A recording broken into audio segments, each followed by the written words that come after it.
Hello, and welcome to Chris's Creative Corner, episode 7. Today we are answering a couple questions, then we're going to read chapter 7 of my book Porch Light, and we'll be done. So it should be a pretty standard, normal episode. I've had multiple people submit questions, which is very exciting because that means that they're listening and they like me and they responded to me, and that's all absolutely wonderful and nerve-wracking because then it means like they're listening to what I'm saying right now. Oh my God. What am I doing? Existential crisis over. Okay.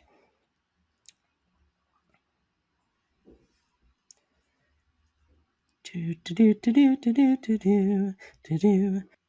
don't know why I had that song stuck in my head. Anyway, this question comes from someone who has actually read my books and likes them and seems to like me and has gone to my book signings on purpose. I know. And she asks, what do you like to do when you're not writing? And I'm like, as I've kind of talked about, I'm working on getting my master's degree in counseling, specifically in school counseling. So I really enjoy that and having the opportunity ultimately to be able to make a difference in students' lives and help them with what they need help with. I would love to be the school counselor that I needed when I was a kid.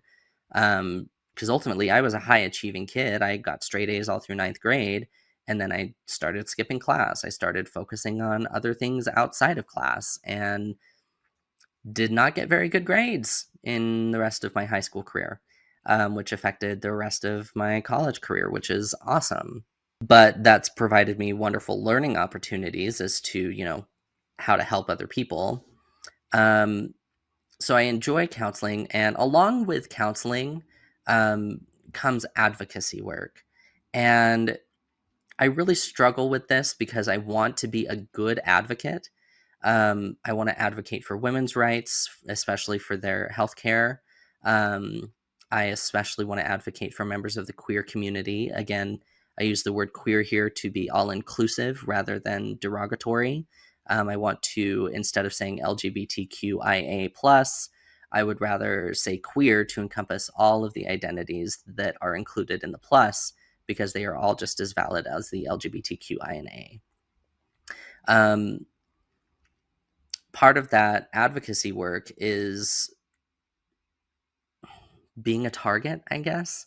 So I really don't enjoy. I'll talk on social media sometimes. Like I'll see something and take the opportunity to be like, hey, here's something to think about. Maybe some people can't afford this. And maybe poor people aren't making enough to, afford the things that you would like them to afford. And in addition, their spending habits are none of your business. That kind of basic thing. And then I proceeded to get like jumped on and piled on, especially when I mention the word privilege. Oh my goodness, have I had some white men be so angry at me talking about their privilege. And I'm not the kind of person that like takes joy in that, where I'm like, ooh, you're crying, salty tears, nom, nom, nom, nom, nom, nom. It actually is really frustrating because they go on these personal attacks. And it hurts. It sucks. I'm not going to say that I'm not affected by the things that people say to me and about me to me. I have a heart. I still have a thick skin, though, and that ultimately means that I'm able to see what they're saying for what it is, and that they're feeling attacked and defensive because I have called them out on their bullshit. And from there, they decide the best way to defend themselves is to take away my integrity or what, I have displayed as integrity or compassion or whatever. So that's really difficult. But it's also really necessary. I want to be an advocate for people who may not be able to have a voice in that moment, or who see those things, like someone who can't afford like $10 to pay for something. I want to be able to say, hey, this person can't afford that. And let's look at some alternatives. And also, let's not shame them and say, oh, well, if you eat at McDonald's, meh, meh, meh, meh, meh. Like, you know, the fact that someone eats at McDonald's doesn't mean that they're being financially irresponsible, because people who make hundreds of thousands of dollars a year eat at McDonald's and they're not financially irresponsible. People who struggle making ends meet sometimes need a break, and McDonald's is an easy, or any fast food is an easy kind of fix. So sitting there and saying that poor people, people who don't make as much as other people, need to curtail their spending more is bullshit. We need to raise wages. We need to increase the wages for everybody to match the cost of living. We can't sit there and say, oh, well, I can't afford to pay people to work for my business. Then you can't afford a business. That's the kind of advocacy work that I'm talking about, where that makes people angry. They're like, well, how am I supposed to afford to, run own and operate a business if I can't afford people who work with me, who work for me? And that's a very legitimate question. I understand their situation. And at the same time, the truth is that if you can't afford the cost of labor, you can't afford people to work for you. You can't afford people to work with you, and therefore you can't afford to own and operate a business. That's a harsh reality. Maybe you'll have to go to work for someone, and then you will face the struggle of not being able to afford things because you're being underpaid for your work. And then you can advocate for things like raising minimum wage. And guess how we do that? We vote people in who say that they're going to do that instead of giving tax cuts to millionaires. All of this rant is to say this is another part of me that I feel is important. Um, it's not something that is enjoyable. Like, advocacy work is not something that I relish in and find joy and wonderment in, because it's hard work, and it comes with being personally attacked and ostracized and criticized and demonized and all of these other things that I don't like to feel. And at the same time, it's just as important to advocate for the people who don't have a voice in that moment, and to step aside for the people and support the people who do have a voice in that moment and say, I support them. The best thing I can do to advocate for women's healthcare is to use whatever platform I have to give to women, and share that space with women who need that space right then and there to advocate for themselves and their health care. I, a man, can support them all I want, and the way to support them that is best, in my opinion, is to make sure that women's voices are lifted up and heard. They're half the population of our country, at least. It's absolutely ridiculous that we would take away the privacy rights of half of the people of our country based on what may or may not happen in their life and the circumstances surrounding that. So that's my little rant for the day. Social justice is something that is important to me, that I like to do when I'm not writing, and I also include it in my writing every now and again. Part of my advocacy work, I do volunteer work, so I've helped start up and continue to work with the Southeast Idaho Pride Foundation, which is absolutely wonderful. It's such a necessary resource needed in our area, and I'm very excited about the work that we're doing and continuing to do. That is a very long answer to the question of what I like to do when I'm not writing, which is I like to do a lot. And that's why I like to write, because that is a de-stressor for me, so that I can pour out what I'm learning, what I'm experiencing, things that have been said to me that I'm like, you know what? I've gone over this a million times in my head, and this is exactly how I would handle the situation. And I write it down, and it's so cathartic, instead of just replaying it in my head of like, oh, I could have said this, and then not having that outlet. writing is the outlet for me to be able to do that. The next question comes from a friend on Facebook, and they ask, what does your family think of your writing? And the answer is, I don't know. My sister has participated in the play form of my second romance, Avoiding Aiden, and she really enjoyed it and loved the story. The play is obviously different than the book because it's a different medium that I have to tell a story. Um, so my sister has enjoyed that. Um, Honestly, I don't think my parents have read any of my books. I know that there's good intention there to do so, but life happens, which is expected. Um, I don't know that they'll ever read my books. I don't know that my dad is particularly interested in reading queer romances with descriptive sex scenes between men. That just seems like something that's not in his wheelhouse. My mom may be more interested in the sci-fi that I publish, which has no sex scenes. And ultimately, I don't know that they'll ever read all of my books, or even listen to this podcast even. If they are listening, awesome. That's exciting. Um, I also understand that it may not fall within their interests, and that's totally fine.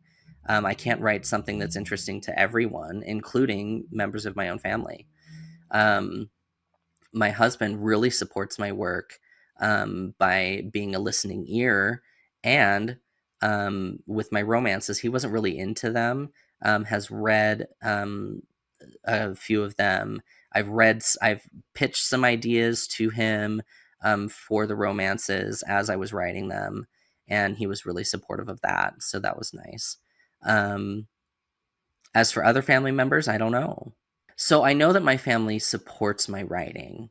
They support the process that I've gone on. They support the journey. They support the fact that I'm an author. They're at my book signings. I give them free copies of my books. Um, and I also recognize that they may not be interested in actually reading them. Um, and that's okay. My sister, I think that she is really into Avoiding Aiden because she participated in the play, and she also has a business to run. Like, she has a lot to do. I don't expect her to be able to sit down and take time away from her family to read my books. Maybe when she gets older, maybe that's a thing.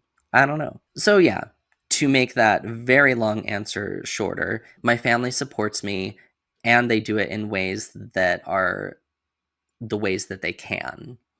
If they want to read my books, yes. If they don't, that's up to them. I'm not going to try and force them. I tried to do that with my husband, and it didn't work out very well for me because he's like, I'm not going to read something that I don't want to read. Why would someone do that?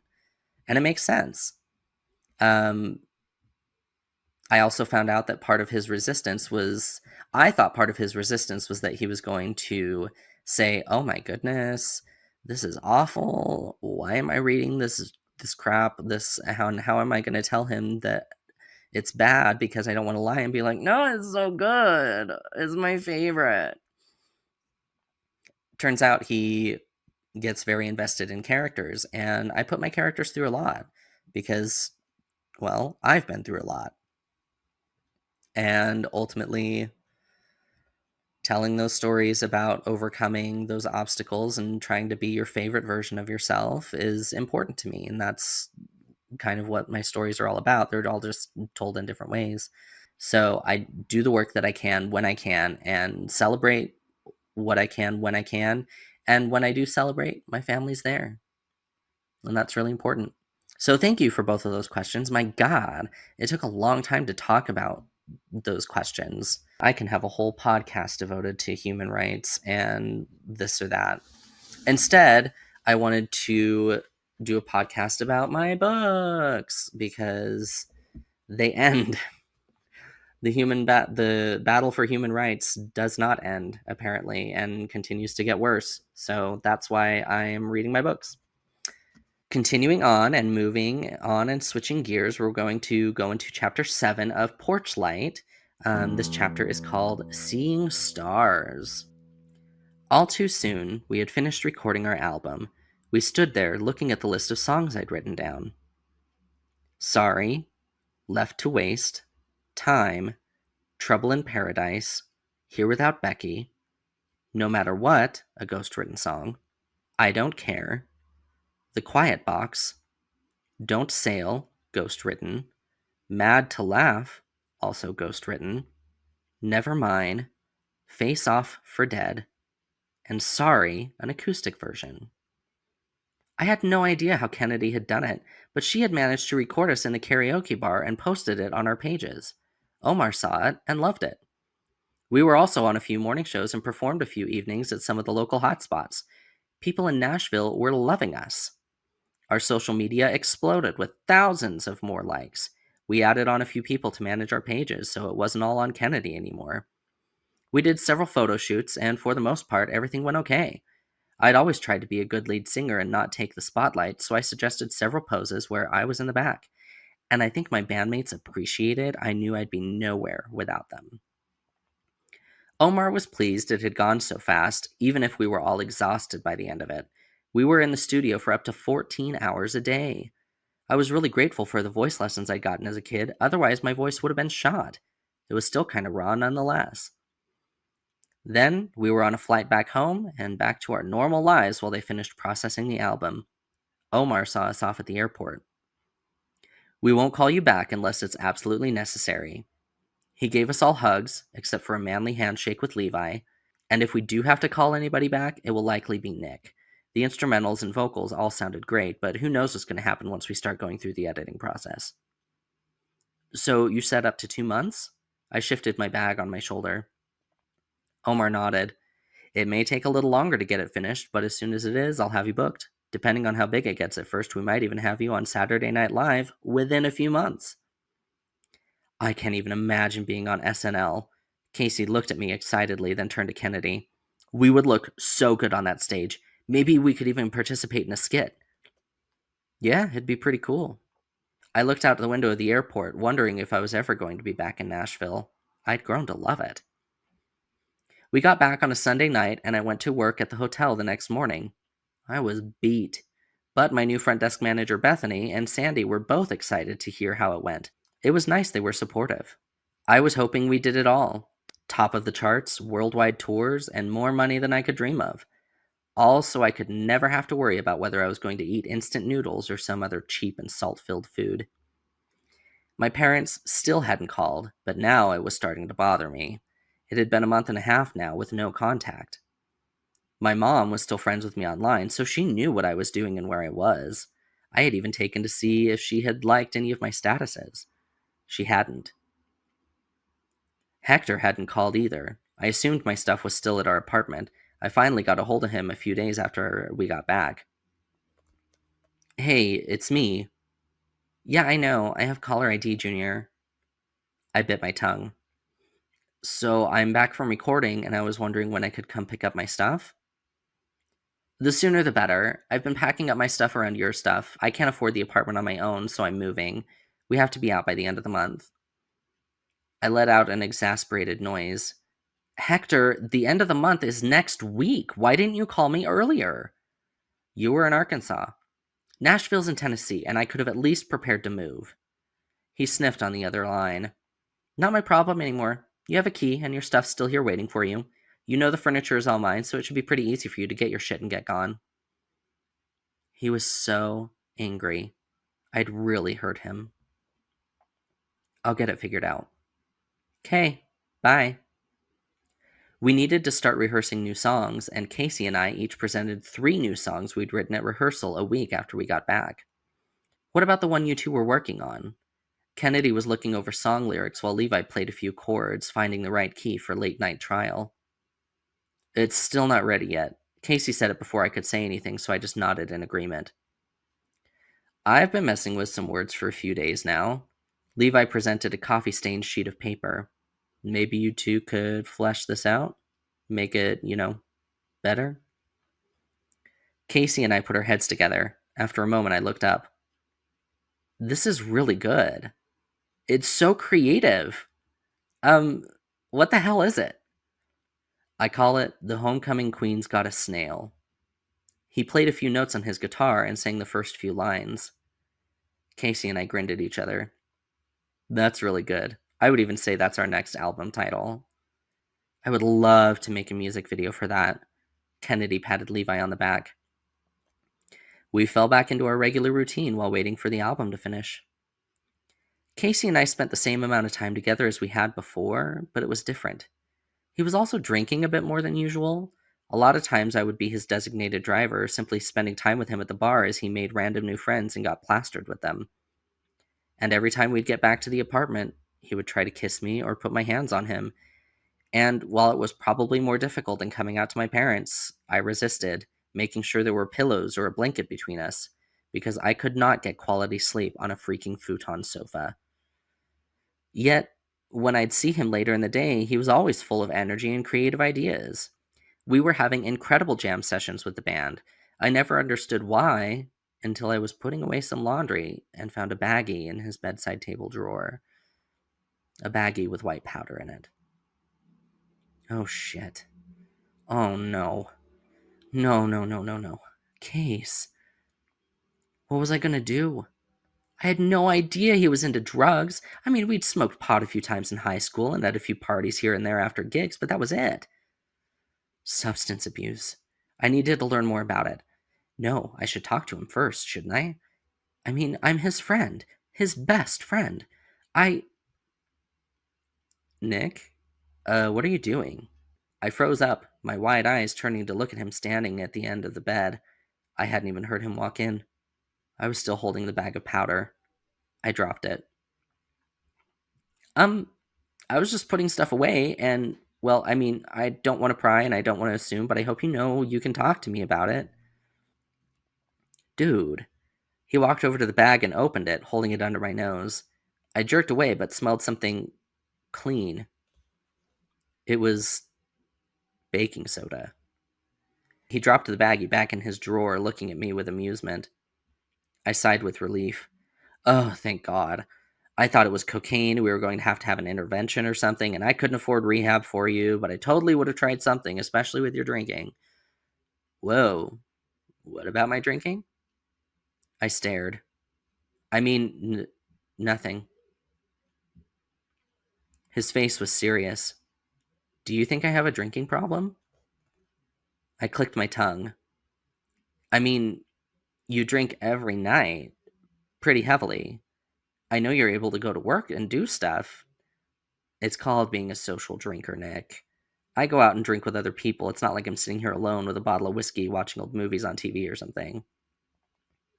It's just, you drink a lot. I like to have fun. He crossed his arms over his chest. You're right. Forget I said anything. I'm sorry. Come on, Nick. I told you to stop that. Don't be sorry. Sorry. He laughed and patted my leg. Anyway, thanks for doing laundry. I appreciate having clean clothes. I should have been doing that more before you lived here. Yeah, the sniff test only gets you so far, and as someone who has spent time with you, I know your sniffer doesn't fully work as well as it should. Shut up. Make me, Small Master Deluxe. While we didn't talk anymore about his drinking, we did stay in that night, choosing a movie marathon over going to the bar. He only had 2 beers the whole night. We hadn't simply hung out in a long time. We ordered pizza and watched action movies.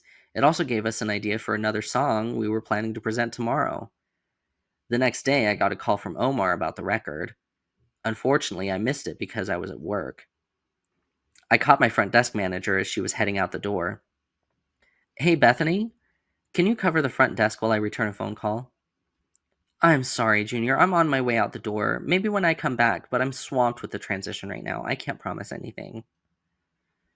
Of course, when you take a 2-hour lunch, you don't get a lot of work done. I gritted my teeth in a smile when she returned, looking happy and well fed. I chided myself mentally. I should have taken the dollar an hour more to be able to set my own schedule and get off the desk. Because of course she was behind. She took 2-hour lunches and left before 3 every day. My anger had burned out until she waved at me as she was walking out the door at 2 o'clock. I spent the last hour of my shift fuming. Of course, I could never let it show to the guests, especially where I had my ears pierced. People in Idaho could be weird about guys with pierced ears. We were rebels, breaking boundaries, and they didn't know how to act around us. Granted, many of the people who stayed at the hotel weren't from Idaho, so I didn't feel like people were scared of me often. But I was on the phone as soon as I had clocked out. Voicemail. Hey Omar, this is Nick Martins with Taking Back Nick, just returning your call. Sorry I missed it. Hope to talk to you soon. I left my phone number. Thanks. I hung up and the phone immediately started ringing. I answered. Hi, Nick. Yes. Hi, Omar. Listen, I'm glad I caught you. He sounded hurried. We've been going through the tracks and still need some vocals. We added more backups to one of the tracks and need you to come back and record. When can you get away? I stopped to go back into the hotel when I caught a movement out of the corner of my eye. Car. Too close. I only had time to take a breath. I couldn't move. There was a loud thump as my body hit the car, including my face hitting their hood. I felt pain in my leg, then everything went dark as my head hit the pavement. And that is it for Chapter 7.